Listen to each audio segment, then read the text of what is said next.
Studija Gyvasis vanduo pristato filmuką Ar jūs esate geras asmuo, vaidina gerasis jaunuolis. Susipažinkite su geruoju jaunuoliu. Jūs manote, esas geras žmogus? Šitas jaunuolis iš tikrųjų geras žmogus. Aš stengiuosi daryti tai, kas teisinga. Ir jis yra toks geras, kad jei visi geri žmonės eitų į rojų, jis būtų pirmas eilėje. Na jau gana. Gerasis jaunuoli, ar jūs laikotės 10 Dievo įsakymų? Na, stengiuosi. Gal pamėginkime patikrinti, kiek gerus jūs iš tiesų esate? Gerai, pabandykime. Štai vienas iš 10 Dievo įsakymų. Nemeluok. Mielasis jaunuoli, ar jūs kada nors melavote?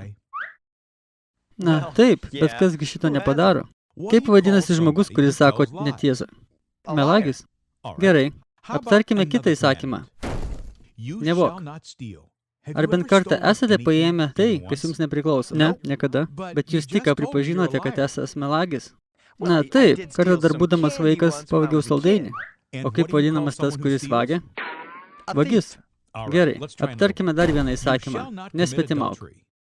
Na, čia tai labai lengva. Aš niekada nebuvau neištikima savo žmonai. Labas, gražuoliuk. O, mažutė.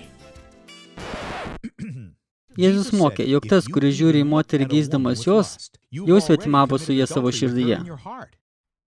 Aišku, supratau. Dar vienas. Netark viešpaties vardo be reikalo. Ar kada nors naudojate Dievo vardą vietoje keiksmažodžių? O! Tai vadinasi piktžodžiavimas. Dievas jums suteikė gyvybę, kvėpavimą ir viską, ką turite. O jūs Dievo vardą maišote su purvu. Taigi, kaip jūs pats pripažinote, jūs esate melagis, vagis, svetimautojas ir piktžodžiautojas savo širdyje. Ir tai tik 4 iš 10 Dievo įsakymų.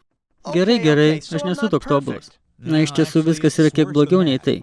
Įsivaizduokite, kad į jūsų smegenis įtaisysime prietaisą, kuris visą savaitę fiksuos viską, ką jūs pagalvojate.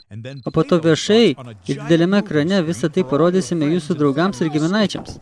O, tai būtų labai nemalonu. Taip, žinau. Biblija rašo, kad viešpats apie mus žino viską, netgi mūsų slapčiausias mintis.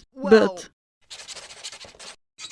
palyginus mane su kai kuriais kitais žmonėmis, aš esu tiesiog šventasis. Tai tiesa. Bet mūsų vertinimo etalonas yra Dievo įstatymas, o ne kiti žmonės.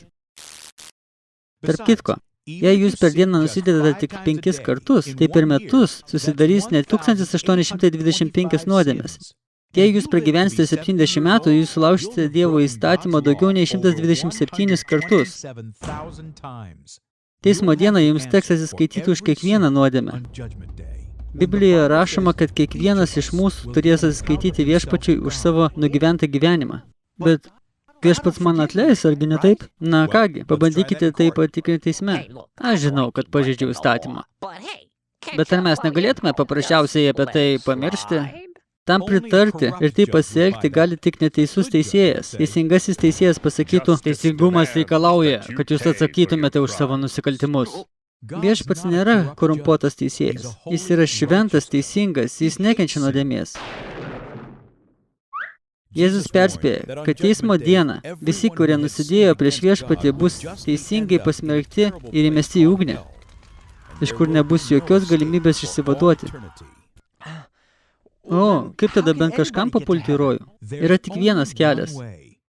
Dievas taip pamilo pasaulį, kad atsiuntė į jį savo sūnų, Jėzų, kad šis pragyventų tobulą gyvenimą. Jėzus niekada nenusidėjo nei karto. Jėzus prisiėmė savo nusidėjėlių kaltę ir buvo už tai nubaustas. Jis buvo paniekintas, jis buvo sumuštas, buvo prikaltas prie kryžiaus ir numirė, kad Dievo teisingumas būtų įvykdytas, o nusidėjėliai galėtų būti išlaisvinti. Po to Jėzus prisikėlė iš numirusių, jis nugalėjo mirtį.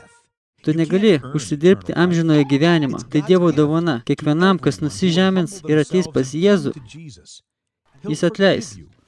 Padarys švarių, duos naują širdį su naujais norais.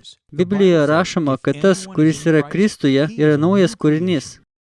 Tad liaukis gyventi tik tai savo. Gręžkis nuo savo nuodėmių ir eik pas Jėzų. Pradėk skaityti savo Bibliją ir paklus tam, ką joje suprasi. Susirask evangelinę bažnyčią, kuri padės tau augti dvasiškai, o po to eik ir pasakok kitiems šią gerąją naujieną.